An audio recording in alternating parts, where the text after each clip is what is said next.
नमस्कार मित्रों। प्राचीन समय में यानी पहले के समय में क्या होता था, ऋषि और महात्मा जो थे वो तप इतना कर लेते थे कि तप के बलबूते पे हर चीज को हासिल करने में सक्षम हो जाते थे। साधु ऋषि मुनि जो होते थे उनकी तप की कोई सीमा नहीं होती थी। मरणोपरांत तक भी उन्होंने तप किया है। जैसे हम सुनने में आता है कि 88,000 ऋषि थे। सनकादिक ऋषि अत्यंत तपधारी थे, अधिक उम्र हो चुकी थी, वृद्धावस्था तक भी उन्होंने उस परिश्रम को नहीं छोड़ा, उस तप को नहीं छोड़ा। तो ऐसे में आज का जो विषय रहने वाला है कि क्या जो पहले श्राप दिया करते थे, श्राप देने से क्या वो श्राप लग जाता था, किसने किसको क्या श्राप दिया था, उसके बारे में ही आज हम जान रहे हैं। तो आइए शुरुआत करते हैं श्राप के बारे में। सबसे पहले युधिष्ठिर का वो संपूर्ण महिला जाति को श्राप, युधिष्ठिर ने जो था उस पूरी महिला जाति को ही श्राप दिया था। वो क्या था, कब दिया था? महाभारत के शांति पर्व के अनुसार युद्ध समाप्त होने के बाद जब कुंती ने युधिष्ठिर को बताया कि कर्ण तुम्हारा बड़ा भाई था, तो पांडवों को बहुत दुख हुआ। तब युधिष्ठिर ने विधि विधान पूर्वक कर्ण का भी अंतिम संस्कार किया। माता कुंती ने जब पांडवों को कर्ण के जन्म का रहस्य बताया तो शोक में आकर युधिष्ठिर ने संपूर्ण स्त्री जाति को श्राप दिया कि आज से कोई भी स्त्री गुप्त बात छिपाकर नहीं रख सकेगी। तो ये जो श्राप था युधिष्ठिर के द्वारा महिलाओं को दिया गया था कि कोई भी बात आप छुपा कर नहीं रख सकती। पर जो श्राप दिया गया था वो ऋषि किंदम का राजा पांडु को श्राप दिया था। महाभारत के अनुसार एक बार राजा पांडु शिकार खेलने वन में गए। उन्होंने वहां हिरण के जोड़े को मैथुन करते देखा और उन पर बाण चला दिया। वास्तव में जो हिरण व हिरणी ऋषि किंदम व उनकी पत्नी थी। तब ऋषि किंदम ने राजा पांडु को श्राप दिया कि जब भी आप किसी स्त्री से मिलन करेंगे उसी समय आपकी मृत्यु हो जाएगी। इसी श्राप के चलते जब राजा पांडु अपनी पत्नी माद्री के साथ मिलन कर रहे थे तो उसी समय उनकी मृत्यु हो गई थी। तीसरे नंबर पर मांडव्य ऋषि का यमराज को श्राप था। वो क्यों था और कहां था? महाभारत के अनुसार मांडव्य नाम के एक ऋषि थे।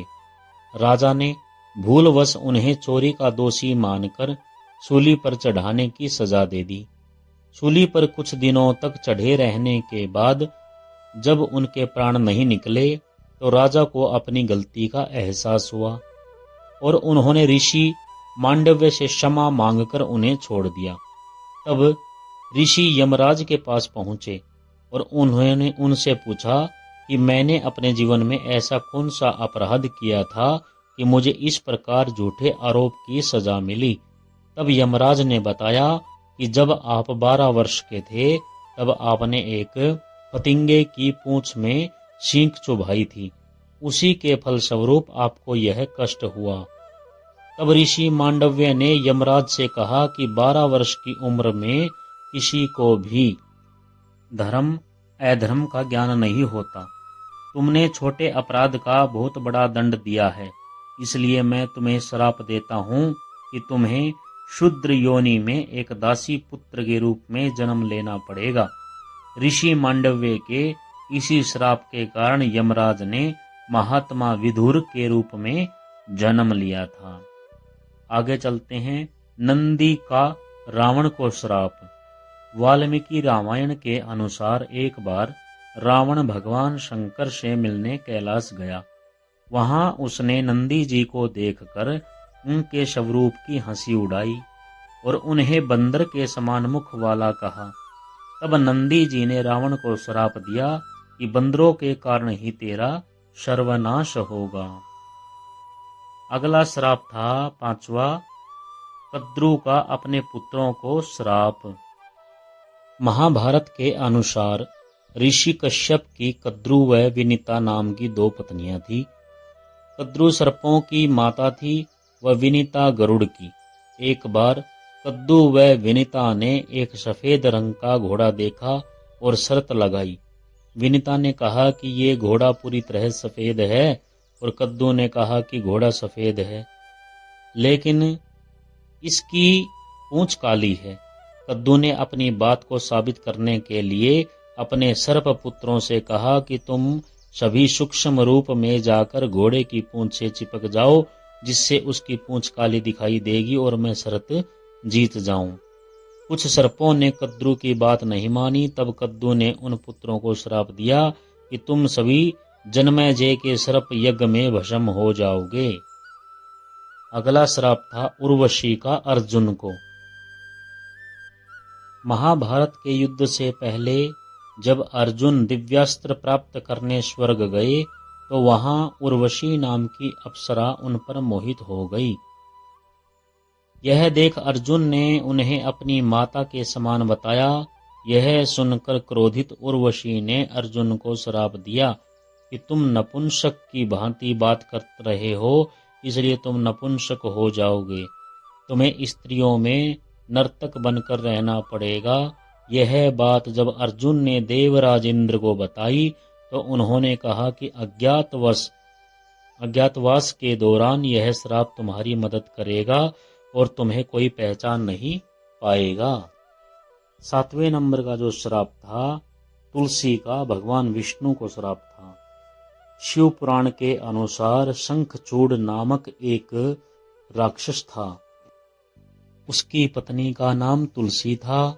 तुलसी पतिव्रता थी, जिसके कारण देवता भी शंखचूड़ का वध करने में असमर्थ थे। देवताओं के उद्धार के लिए भगवान विष्णु ने शंखचूड़ का रूप लेकर तुलसी का शील भंग किया। तब भगवान शंकर ने शंखचूड़ का वध कर दिया। यह बात जब तुलसी को पता चली तो उसने भगवान विष्णु को पत्थर हो जाने का श्राप दिया। इसी श्राप के कारण भगवान विष्णु की पूजा शालिग्राम शिला के रूप में की जाती है। 8वां श्राप था श्रृंगी ऋषि का परीक्षित को। पांडवों के स्वर्गारोहण के बाद अभिमन्यु के पुत्र परीक्षित ने शासन किया। उसके राज्य में सभी सुखी और संपन्न थे। एक बार राजा परीक्षित शिकार खेलते खेलते बहुत दूर निकल गए। तब उन्हें वहां शमिक नाम के ऋषि दिखाई दिए जो मौन अवस्था में थे। राजा परीक्षित ने उनसे बात करनी चाहिए, लेकिन ध्यान में होने के कारण ऋषि ने कोई जवाब नहीं दिया। यह देखकर परीक्षित बहुत क्रोधित हुआ और उन्होंने एक मरा हुआ सांप उठाकर ऋषि के गले में डाल दिया। यह बात जब शमिक ऋषि के पुत्र श्रृंगी को पता चली तो उन्होंने श्राप दिया कि आज से 7 दिन बाद तक्षक नाग राजा परीक्षित को डस लेगा, जिनसे उनकी मृत्यु हो जाएगी। 9वें नंबर पर जो श्राप था राजा अनरण्य का रावण को श्राप था। वाल्मीकि रामायण के अनुसार रघुवंश में एक परम प्रतापी राजा उत्पन्न हुए जिनका नाम था अनरण्य।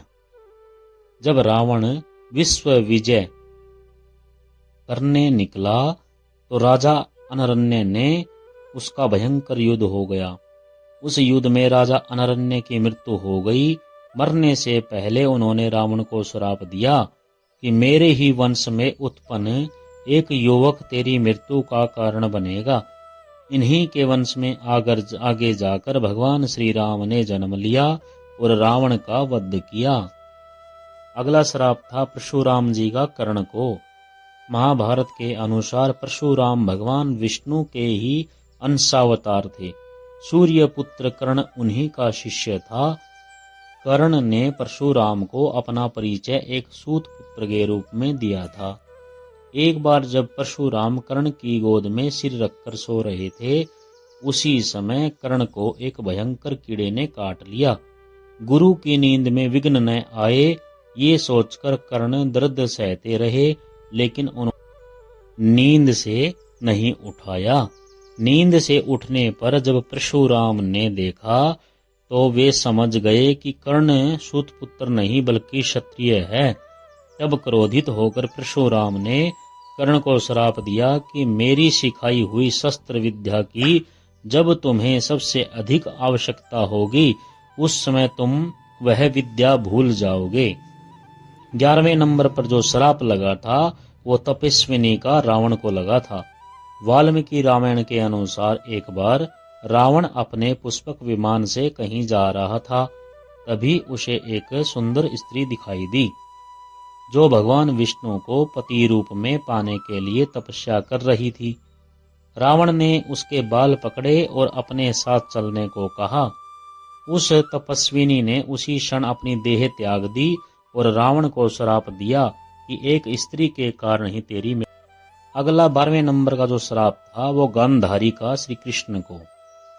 महाभारत के युद्ध के बाद जब भगवान श्री कृष्ण गांधारी को सांत्वना देने पहुंचे तो अपने पुत्रों का विनाश देखकर गांधारी ने श्री कृष्ण को श्राप दिया कि जिस प्रकार पांडव और कौरव आपसी फूट के कारण नष्ट हुए हैं उसी प्रकार तुम भी अपने बंधु बांधवों का वध करोगे। आज से 36वें वर्ष तुम अपने बंधु बांधवों व पुत्रों का नाश हो जाने पर एक साधारण कारण से अनाथ की तरह मारे जाओगे। गांधारी के श्राप के कारण ही भगवान श्री कृष्ण के परिवार का अंत हुआ।